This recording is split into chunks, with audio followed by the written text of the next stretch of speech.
He's charming, he's loaded, and he waltzed straight into one of the most scrutinized families on the planet. While the world was busy watching the royals fall apart at the seams, this well-dressed property developer quietly slipped in through the side door, won the heart of a princess, and built himself a life most people could only dream of. But who is Edoardo Mapelli Mozzi really? Because behind the monogrammed shirts and the luxury penthouse lies a story packed with broken engagements, a secret child, a wedding the queen barely knew was happening, and family drama that would make your jaw hit the floor. Stay with me, because this one goes deep. The Count who doesn't need the title. Let's start with the basics, because even the basics are extra when it comes to this man. Edoardo Mapelli Mozzi. It sounds less like a modern businessman and more like someone who should be commissioning paintings during the Renaissance. That's because, in a very real sense, he comes from that world. The man Princess Beatrice chose isn't just another wealthy London developer. Technically, he's a count. His family holds the hereditary title of Count of the Kingdom of Italy, granted in 1913 by Victor Emmanuel III. Italy abolished royal titles in 1946, but that hasn't stopped families like his from holding on. His ancestry reportedly traces back to a son of King Federico II of Sicily. We're not talking about a family tree, we're talking about a historical archive. The family still owns the Villa Mapelli Mozzi in northern Italy, a 15th-century estate that began as a monastery and now operates as a luxury retreat. So while some people marry into royalty, Edoardo walked in with his own version tucked into his background. But he's no dusty aristocrat. Educated at Dragon School, Radley College, and the University of Edinburgh, he founded Bonda Property in his early 20s. By the time he was linking arms with Beatrice on red carpets, Bonda had overseen developments worth more than £700 million.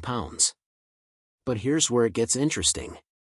In early 2026, Bonda faced renewed scrutiny after a since-deleted company profile boasted of undervalued London pockets while its flagship project sat in Notting Hill, one of the most expensive postcodes in Britain. Critics called it marketing spin. Meanwhile, the failed Masthead Ocean Club development in Australia, which collapsed into administration, continues to haunt his international ambitions.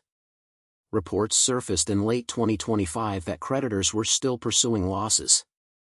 Edoardo, ever the optimist, jetted to Palm Beach Design Days in Florida in February 2026, wearing a blush pink suit, charming the crowd, and posting about a restaurant called Le Bilbaquet. The show, as they say, must go on.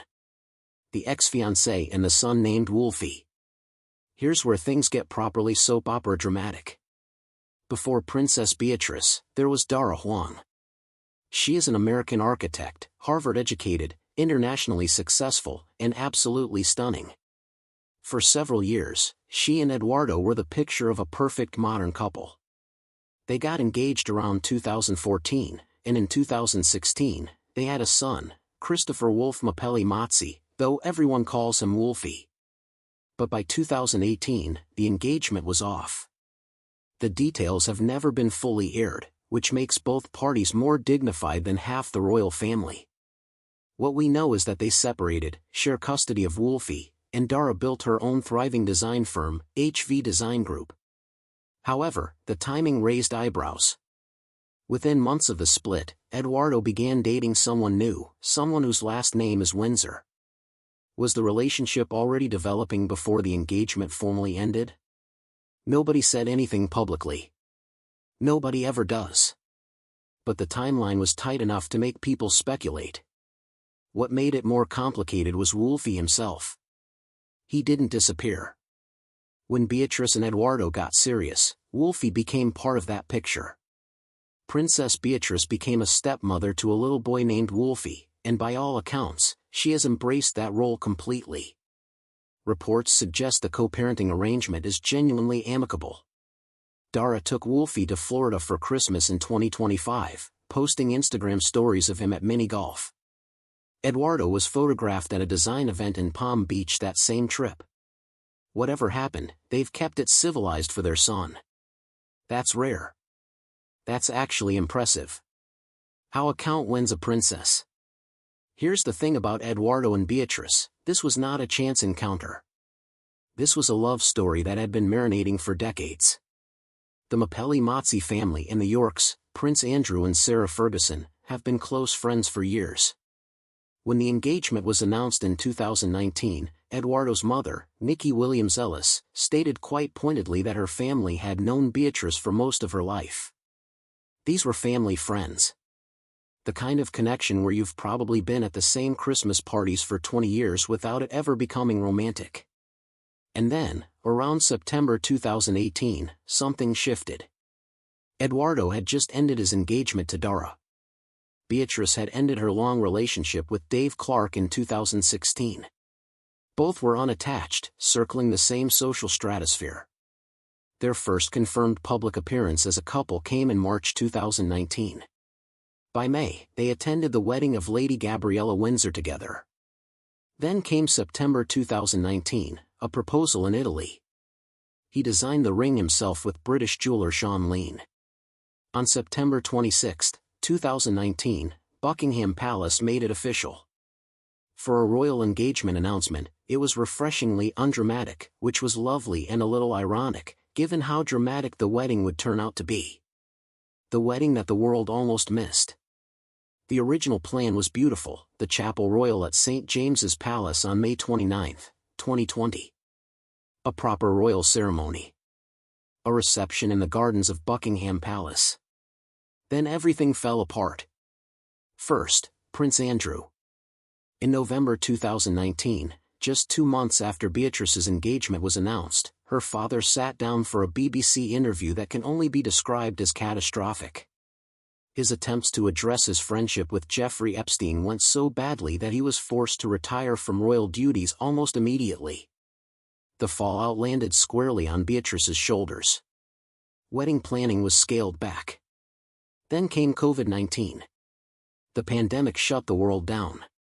When Beatrice and Edoardo finally married on July 17, 2020, it was at the Royal Chapel of All Saints at Royal Lodge in Windsor, a small private ceremony with only immediate family.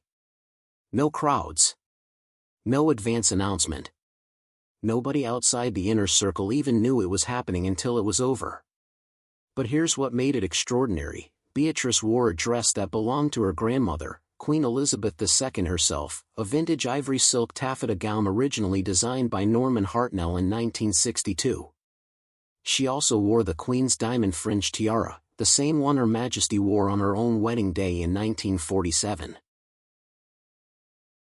A wedding stripped of almost every royal trapping, made luminous by 2 pieces borrowed from the most beloved woman in the family. Although Prince Andrew walked Beatrice down the aisle, he was absent from the official wedding portraits. His presence was acknowledged privately, publicly, he was erased.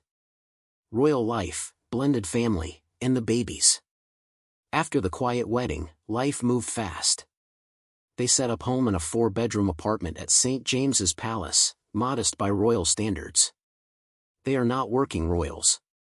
Beatrice holds a real job as Vice President of Strategic Partnerships at the software company Affinity. Edoardo runs Bonda. They are among the few in the royal orbit who actually work for a living. In late 2022, they moved to a 6-bedroom converted farmhouse in the Cotswolds, complete with tennis courts, gardens, and an outdoor pool, reportedly worth around £3.5 million. During the week, they live in London near the children's schools. Weekends are spent in the countryside. In September 2021, Beatrice gave birth to their first daughter, Sienna Elizabeth Mapelli Mozzi. In October 2024, they announced they were expecting again. But the pregnancy came with a scare. On January 22, 2025, Beatrice gave birth to their second daughter, Athena Elizabeth Rose Mapelli Mozzi, several weeks prematurely. Beatrice was so shaken that she later took on a patronage with Born, a charity dedicated to ending premature birth globally. She said it was incredibly close and personal following Athena's early arrival. Edoardo posted 3 clapping emojis under her statement. His love language, apparently, is punctuated applause. Athena was christened at the Chapel Royal at St. James's Palace in December 2025, the same chapel where it all began. The shadow that won't go away, Epstein, Andrew, and the files. No story about Princess Beatrice's family is ever complete without the shadow of Prince Andrew. And in 2025, that shadow got darker. The release of documents by the U.S. Department of Justice, part of the ongoing fallout from the Epstein case, sent shockwaves through the royal family again. Among the newly surfaced emails was a reference to a 2011 phone call involving Sarah Ferguson and journalist Jody Grigg, with Beatrice described as being present during the conversation. She wasn't accused of anything. Being mentioned in an email is not evidence of wrongdoing. But in the current climate, her name appearing anywhere near the word Epstein was enough to reignite press attention. Edoardo's response? He kept going. He continued his business and social engagements without disruption. He was spotted at a private lunch club event at Kornos, a Michelin-starred restaurant in Belgravia, while press interest in the Epstein story was still swirling. Photos shared on Instagram by Lando Design and Build showed a long table at an industry networking lunch, the kind of thing Edoardo attends regularly, without drama. Meanwhile, Prince Andrew has been stripped of his royal duties, forced to leave Royal Lodge, and remains a deeply controversial figure. Prince William and Kate reportedly had a hand in pushing Andrew out, a move with clear implications for where Beatrice and Eugenie fit in the family's evolving structure. Through all of it, Edoardo has remained steady. Present. Quietly getting on with things. The latest chapter, what's happening right now? As of early 2026, Edoardo Mapelli Mozzi is 42 years old. CEO of a major luxury property company. Husband of a princess. Father of 3 children across 2 families. And somehow, the least controversial member of the most controversial royal household in Britain. In February 2026, he spoke at Palm Beach Design Days in Florida, showing up in a blush pink and powder blue suit, charming the crowd. Back in London, Beatrice made her first public appearance since Athena's premature birth at the V&A's Wonderland fundraising gala, announcing her new patronage with Born. Edoardo was by her side. The couple photographed together for the first time since the baby arrived looked very much like 2 people who had been through something hard and came out the other side holding hands. Their family life continues to involve all 3 children, Wolfie, Sienna, and Athena, across 2 homes, 2 parents, 1 stepmother who is clearly beloved, and 1 ex who has been admirably civil. The Cotswolds house became their summer base in 2025, with the family transitioning back to London for the school year, a rhythm Edoardo confirmed in an interview with The Times. His mother, Nikki, lives in Oxfordshire, keeping the family geographically close. When your home base puts you within easy reach of your mom, you know what matters to him. As for what's next for Banda? New projects, presumably. The collapse of the masthead development in Australia was a setback. But if Edoardo's track record tells us anything, it's that this is not a man who stays down after a knock. He will dust off the blazer, show up to another panel talk, make another Instagram post, keep grinding, keep building. And Beatrice, 9th in line to the British throne, stepmother, mother of 2, royal by birth and professional by choice, will continue navigating an extraordinary life with quiet grace, while the man by her side keeps the count going. The truth. That, in the end, is the truth about Princess Beatrice's husband. A count who doesn't need the title. A developer who builds more than just property. A man who walked into a princess's life carrying a complicated past and somehow made it all look like it was always supposed to go exactly this way. Edoardo Mapelli Mozzi is not the simple love interest the tabloids first tried to make him. He's a man with royal blood in his veins, a son from a broken engagement, a business worth hundreds of millions, and a place in one of the most scrutinized families on earth. And somehow, through all the chaos, the cancelled wedding, the Epstein shadows, the premature birth, the collapsed Australian deal, he has kept showing up. Steady. Charming. Present.